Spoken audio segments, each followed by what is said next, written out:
தமிழகத்துல பஞ்சு மிட்டாய் விற்பனைக்கு தடை பண்ணியிருக்கிறாங்க தமிழக அரசு.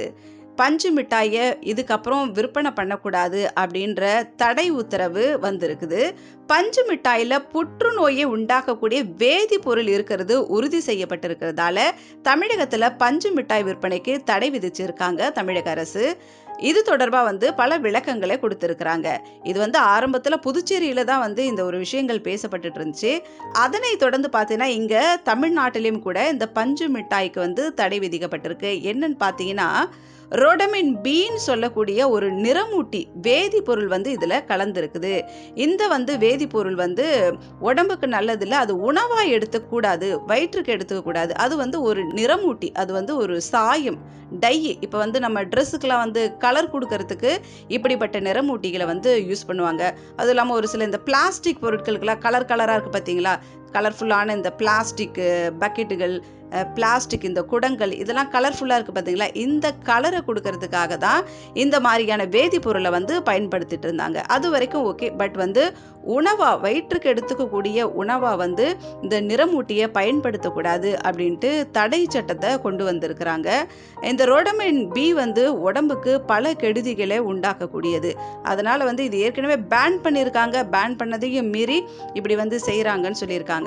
இந்த மெரினா பீச்சில் இல்லை இந்த ரோடு ஓரத்தில் பார்த்தீங்கன்னா இந்த வட மாநிலத்தவர்கள் பார்த்தீங்கன்னா இந்த பஞ்சு மிட்டாயை பெரிய பெரிய பேக்கில் அடைச்சி அதை ஒன்றுமே இல்லை, ரொம்ப காஸ்ட்லி தான், 10 ரூபாய்க்கு ஒன்றுன்னு கேட்டால் கொடுப்பாங்க. கலர்ஃபுல்லாக இருக்கும். ஜஸ்ட் அது வாயில் போட்ட உடனே அது அப்படியே அப்படியே பொசுக்குன்னு போயிடும். அது பார்க்கவே நமக்கு ரொம்ப அழகாக இருக்கும். அதை டச் பண்ண நமக்கு நல்லா இருக்கும்.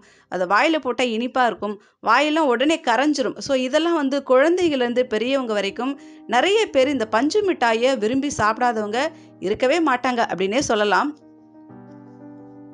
இப்படி இந்த வட மாநிலத்தவங்க கிட்ட இருந்து ஒரு பஞ்சு மிட்டாய் பேக்கெட்டை வாங்கி அதை சோதனைக்கு உட்படுத்தும் போது பார்த்தீங்கன்னா அதில் ரோடமின் பி இருக்கிறது கண்டுபிடிச்சிருக்கு. ஸோ இதுக்கப்புறம் யாராவது இந்த கலர்ஃபுல்லான இந்த பஞ்சு மிட்டாயை விற்றீங்கன்னா அவங்க மீது தகுந்த நடவடிக்கை எடுக்கப்படும் அப்படின்ட்டு கடுமையான எச்சரிக்கை கொடுத்துருக்குறாங்க. இயற்கை உணவில் இருக்கக்கூடிய இந்த கலராக நம்ம சாப்பாடெலாம் சாப்பிட்றோம் பார்த்தீங்களா, நம்ம உடம்புக்கு இப்படி இயற்கை உணவால் எடுத்துக்கக்கூடிய இந்த கலர்ஃபுல்லான சாப்பாடுங்களாம் நம்ம உடல்லேருந்து வெளியேறதுக்கு ஜஸ்ட் ஒரு 24 ஹவர்ஸ் தான் ஆகும். சிறுநீர் வழியாக அது வெளியேறிடும். ஆனால் இது போல் ஆர்டிஃபிஷியலான நச்சு வண்ணங்கள் உடம்புலேருந்து வெளியேறதுக்கே கிட்டத்தட்ட 45 நாள் ஆகுமா. இது உடம்புலேயே அப்படியே தங்கி சிறுநீரகம், கல்லீரல், நரம்பு மண்டலம், மூளை, இது போல பகுதிகள்லாம் இது பாதிப்புக்குள்ளாக நடத்துமா. இது உடம்புல இருக்கக்கூடிய செல்களை உள்ள மரபணுக்களை கூட சிதைக்கக்கூடிய தன்மை இதுக்கு இருக்குது அப்படின்ட்டு அட்வைஸ் பண்ணியிருக்கிறாங்க. அதனால இப்படிப்பட்ட பீச் ஓரத்தில் இருக்கக்கூடிய இந்த சாலை ஓரத்தில் இருக்கக்கூடிய இப்படிப்பட்ட பஞ்சு மிட்டாயெல்லாம் கலர்ஃபுல்லாக இருக்கிற பஞ்சு மிட்டாயை யாரும் வாங்கி சாப்பிடாதீங்க அப்படின்ட்டு சொல்லியிருக்கிறாங்க. ஓகே, நாங்கள் வெளியில் இருக்க பஞ்சு மிட்டாய் தான் வாங்கி சாப்பிடல, ஏதாவது மேரேஜ் ஃபங்க்ஷனுக்குலாம் போகிறோம் பார்த்தீங்களா, அந்த மாதிரி ரிசப்ஷனில் அந்த இடத்துல தானே ப்ரிப்பேர் பண்ணுறாங்க, எங்கள் கண்ணு முன்னாடியே தானே அதை ப்ரிப்பேர் பண்ணுறாங்க, அதெல்லாம் நாங்கள் வாங்கி சாப்பிடலாம்னா இல்லை, அதுக்கும் தடை விதிச்சிருக்காங்க. ஏன்னா அதுலேயும் அந்த கலர் கொடுக்கறதுக்கு அந்த ரோடமின் பி பயன்படுத்தப்படுது. ஸோ இனிமேல் எந்த மேரேஜ், ரிசப்ஷன், எந்த கல்யாணம், நீங்கள் எங்கே போனாலுமே உங்களுக்கு அங்கே பஞ்சு மிட்டாய் கிடையாது அப்படின்றதையும் அவங்க சொல்லியிருக்காங்க.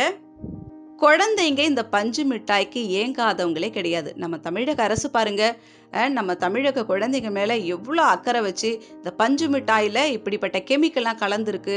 ஸோ கேன்சர், உடல் உபாதைகளாக வரும், அதனால் இதை பேன் பண்ணுங்க அப்படின்னு சொல்லியிருக்காங்க. ஏன்னா குழந்தைகள் தான் வருங்கால இளைஞர்கள், அவர்கள் தான் தலைவர்கள் அப்படின்ட்டு ஒரு நல்ல எண்ணத்தில் இப்படி ஒரு விஷயம் பண்ணியிருக்கிறாங்க பாருங்க. ஆனால் இன்னொரு விஷயம் கேட்கக்கூடிய கேள்வியாக தான் தோணுது. பஞ்சு மிட்டாய் இதில் இப்படிப்பட்ட விஷயங்கள் இருக்குது, இதனால் உயிருக்கு ஏதாவது ஆபத்து வருமோ இப்படின்ட்டு யோசிச்சிருக்காங்க அரசு. ரொம்ப சந்தோஷம். ஆனால் அரசே மதுபானம்ன்ற ஒரு விஷயத்தை ஏற்று நடத்திட்டு இருக்கிறாங்களே, டாஸ்மாக்ன்ற ஒரு விஷயம் அரசே எடுத்து நடத்துதே, இதில் ஆல்கஹால் இது உடம்புக்கு போய் இது கல்லீரலை பாதிக்காதா, இது சிறுநீரகத்தை பாதிக்காதா, இது உடம்புக்கு தொந்தரவு கொடுக்காதா, இது குடும்பத்தை சீரழிக்காதா, இப்படின்ட்டு பல கேள்விகள் வருது. இப்போ குழந்தைங்க மேலே இவ்வளோ கான்சன்ட்ரேட் பண்ணிட்டு இருக்கிற இந்த நம்ம தமிழக அரசு ஏன் மற்ற பெரியவர்கள் மேலேயும் பொதுமக்கள் மேலேயும் இப்படி பெரிய அளவிலான ஒரு கான்சன்ட்ரேட் பண்ணாததுக்கு காரணம் என்ன? டாஸ்மாக் மூலயமா அரசுக்கு கோடி கோடியான பணங்கள் வந்து வசூலாயிட்டு இருக்கு. அதனால அதை தடை பண்ணலையா? பஞ்சு மிட்டாய்ன்றது ஒரு சாதாரண ஒரு வியாபாரம் தானே. இதுக்கும் அரசுக்கும் எந்த சம்மந்தமும் கிடையாதுல்ல. யாரோ வட மாநிலத்தில் விற்கிறாங்க, அதில் வந்து நச்சு கலந்துருக்குன்ட்டு நம்ம சொல்கிறோம். ஜஸ்ட் அதனால் அரசுக்கு எந்த ஒரு இழப்பும் கிடையாது இல்லையா? அதனால் அதை பேன் பண்ணுறாங்களா? மதுபானம்ன்ற இந்த டாஸ்மாகை வந்து பேன் பண்ணா இதனால அரசுக்கு கோடி கோடியான இழப்பு ஏற்படுமே, அதனால இதை பேன் பண்ணாம இருக்கிறாங்களா? இவ்வளோ நாளா பஞ்சு மிட்டாய் விற்பனையில தான் இருந்தது. இவ்வளோ நாளா எத்தனையோ குழந்தைங்க வாங்கி சாப்பிட்டுட்டு தான் இருந்தாங்க. எத்தனையோ பெரியவங்களும் வாங்கி சாப்பிட்டுட்டு தான் இருந்தாங்க. ஏன் இன்னும் சொல்ல போனா குழந்தையில வாங்கி சாப்பிட்ட நிறைய பேர் இப்போ பெரியவங்களாவே வளர்ந்துருப்பாங்க. ஸோ அவ்வளோ பஞ்சு மிட்டாய்களை விற்கப்பட்டிருக்கு, சேல் ஆயிருக்கு.